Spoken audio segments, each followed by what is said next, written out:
guys, welcome back to my channel, and in today's video I'm gonna be sharing some tips on how to grow your natural hair. I can't say grow it faster because everyone's hair grows differently as well, so I can only give you tips to aid in hair growth, and these tips are tried, tested, and real tips. And funny enough, right now makes it 1 year since I did my third big chop, I believe. And even though my hair is in braids right now, I have pictures to show like what it looks like now, because I took a picture of how it before I did the braids. I currently have in these braids, and this is a protective style. Even though some people say braids aren't protective styles, I've never had braids damage my hair or give me hair loss. So to me, it is a protective style. So let's start from the beginning. If you're here since the beginning of my journey, I've had natural hair, texturized hair, relaxed hair, natural hair. So this is my third big chop. I did that in May of 2024, and I'm gonna insert pictures with timestamps just to show you how much my hair grew in the space of a few months. And I'm not even kidding, I did little to no like regimen, hair products, anything. I just did the tips that I'm gonna share with you now. So I have my notes on my phone, so if I'm looking down, that's what I'm looking on to like follow. I have 12 tips. So the first tip I have is to wash your hair in sections. So me, I always wash my hair in 4 sections, 1, 2, 3, 4. And to me, it cuts down the time that I wash my hair, especially if I'm washing my hair in the shower. It cuts down the time, and it also prevents like unnecessary breakage.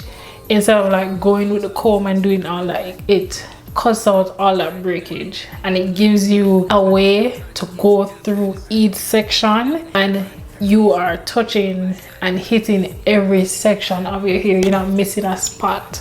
So if you don't believe me, try it for like a month. Come back to this video and tell me if it works, if you see a difference. And if you don't see a difference, try it another month and give it another try, because I swear by washing your hair in sections. So step 2 is to make sure your scalp doesn't have excess dirt and build up. And even though some people say, oh, dirt makes their hair grow, I beg to differ, because your scalp cannot flourish if it's clogged up.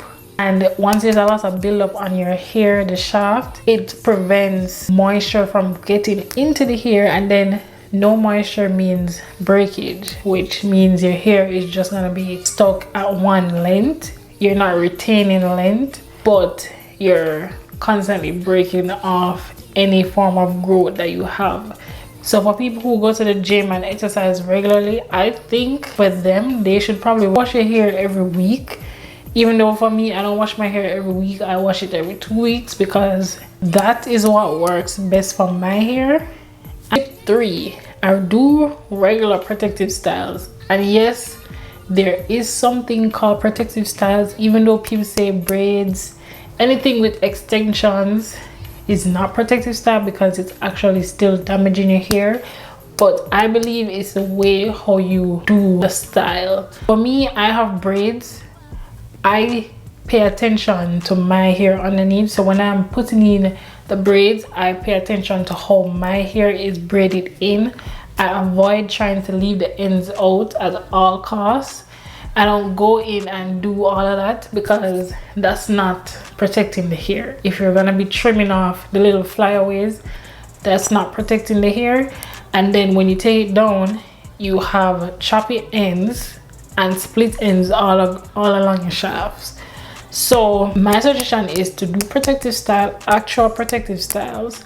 If you want to do braids, twists with braiding hair, always remember to prioritize moisture when you're doing that. Tip 4, so I try not to keep a protective style in for too long, because that leads to buildup and dirt. If I ever did leave the style in, I would always make sure to, like, maybe after like the 3-week mark, make sure that I go in and clean my scalp without like causing that much frizz and friction.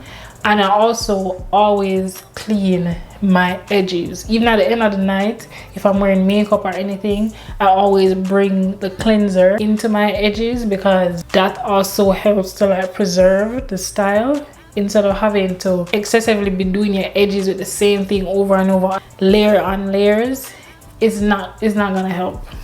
So you can always go into a spray bottle or a dropper bottle and go in and, like, there's a lot of videos with how people wash their hair when they're having braids or protective styles, but I do have one that I did like a few years ago. It's still relevant. I did use the Dark and Lovely scalp cleaner, but that video is very helpful. If you want to know how to do it, you can always go back and watch the video, and I actually show you the before and after. So tip 5, I never used to pre-poo, but I realized that pre-pooing actually cuts down the time in the washing process as well. So I always pre-poo after taking down a protective style or taking down any natural style that I use a lot of products or a lot of gel or anything, because it helps to break down that hole, the cast, everything on your hair before you actually go in the shower, and it cuts down the time in the shower, and it cuts down how much hair you lose, believe it or not, because you're detangling before getting in the water. And we all know when knotted hair is met with moisture and liquid, it's not a good match. So I always use the African Pride moisture pre-poo treatment. That is a holy grail. It has aloe vera in it, so it gives you a lot of slip. I really love that, and it's so good, especially after a protective style. So tip 6, I stopped using products that I didn't see a visible result with. And the reason why I say this is because if I'm not seeing a visible result, that means my hair and the product are not. And once that's happening, that means it's not doing anything for my hair. It's basically defeating the process, because we all want to get products that's working for our hair. It makes no sense I'm using something that has no good effect on my hair. So if it doesn't have anything to do with moisture, definition, and it's not doing anything at all, I'm not wasting my time on it. Especially if I'm seeing bad results, I'm not wasting my time on it. So if I have a product that I'm not seeing visible results with, it's out. So number 7, I avoid using products that don't align with my hair needs, and I tend to lean more towards hydrating and moisture products, because my hair, it loses moisture very quickly. It doesn't like to hold on to moisture. It likes aloe vera, it likes honey.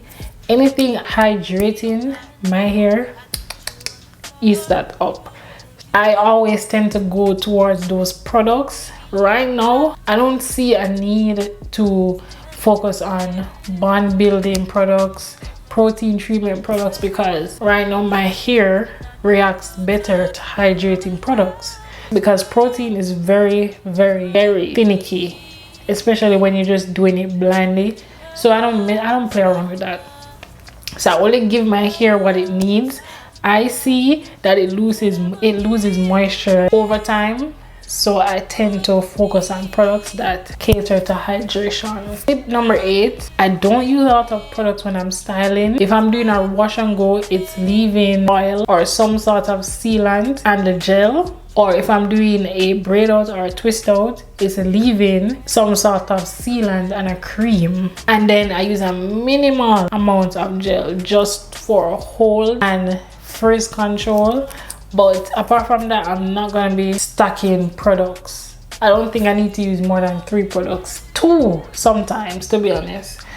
But I'm not going to be stacking products just because. But I'm sticking to what I know, and I'm sticking to what works for me. And that is also one of the reasons why I'm seeing growth, because I'm seeing what my hair is reacting to.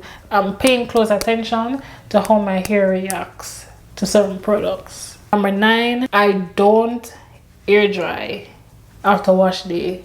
I used to do that, but I stopped. And I know this is a debate because I've seen it before. Is air drying better than blow drying? And in my opinion, it depends. So what I do when I blow dry my hair, I use moderate heat. I don't use high heat because of course that puts you at the risk of heat damage, but that's not what we're trying to achieve. So low to moderate heat, and definitely always blow dry on towel dried hair, so it cuts down the amount of time that you have the heat on your hair, and it also cuts down the drying time, so you're not there blow drying continuously adding heat just to get it dry. But if you do it on towel dried hair, the towel already absorbed most of the moisture, so it cuts down the drying time. I realized that with blow drying, it allows you to seal in the moisture from the leave-in. It smooths down the cuticle, so once you do that, it minimizes dry ends. I don't know how to explain it, but I realized that my ends are not so dry anymore once I started blow drying after wash day. And once I realized that, I never went back. Because I always had issues with my ends. It was always dry, it was always brittle. Every time I'd be combing it out, you'll see the little pieces of hair on the floor. I'm like, no. But I realized when I started blow drying, that has been minimized. Tip number 10, when I'm not doing protective styles like braids, twists, whatever, and I'm wearing my natural hair, I tend to do like twists or braids, braid out, but I try not to take them down until I have to. I will leave them in for a few days, like wrap it up and have something over it, so that way I don't have to be manipulating it for a few days. And that also helps with length retention, because once you do it and you put it away, that's also good. Like, leave her alone. Twist her, braid her, and leave her alone. Leave her alone and she'll thank you. And then tip number 11, I don't wear my hair out if I don't need to. If I'm home, my hair is definitely gonna be tied up and in a bonnet or something. If I don't have to have it out where it's exposed, I'm not gonna do it. Or even if something comes up and I have to go on the road, I'll throw on a hat or a little bonnet, like not the actual bonnet that you go to sleep with, but one of those little slip turbans, and I'll go do my business and come back. And last but not least, tip number 12, trim your hair only if it's necessary. I have not trimmed my hair since I did the big chop, to be honest, and that's because I don't see a need to trim it. When I blow dry my hair is not in a position where it's snagging, so I don't see a need to trim it. And if you do think you can trim your own hair, by all means do it. If not, I really recommend going to a professional. Those are all my tips for quick hair growth, tips to aid in your natural hair journey, especially if you just did the big chop. And I really recommend these tips, especially if you're someone who you tried multiple stuff, multiple products, and nothing has happened. Try these steps. It's not gonna cost you anything, because mind you, I did not purchase anything that says growth, hair retention, that I don't use anything like that. The only oil that I have that says is for hair growth and scalp stimulation is the Male Organics rosemary oil, and I seldom use that. I don't use it every night like everybody. Like, I'm not one of those person that say, oh, I have to oil my hair every night, I don't do that. So when I do use that oil, it's because I remember that I have it and I feel like using it. but my hair growth has never been attributed to any form of oils. It's just habits and routines and listening to my hair, paying attention to my hair, and working together with my hair. And of course, I think diet plays a part in it as well, and stress. So yeah, try these tips, come back, let me know how it works for you. If you have any questions, leave them down below in the comments and I'll get to it. Don't forget to like, share, subscribe, turn on your post notifications, and I'll see you guys in my next one. Bye.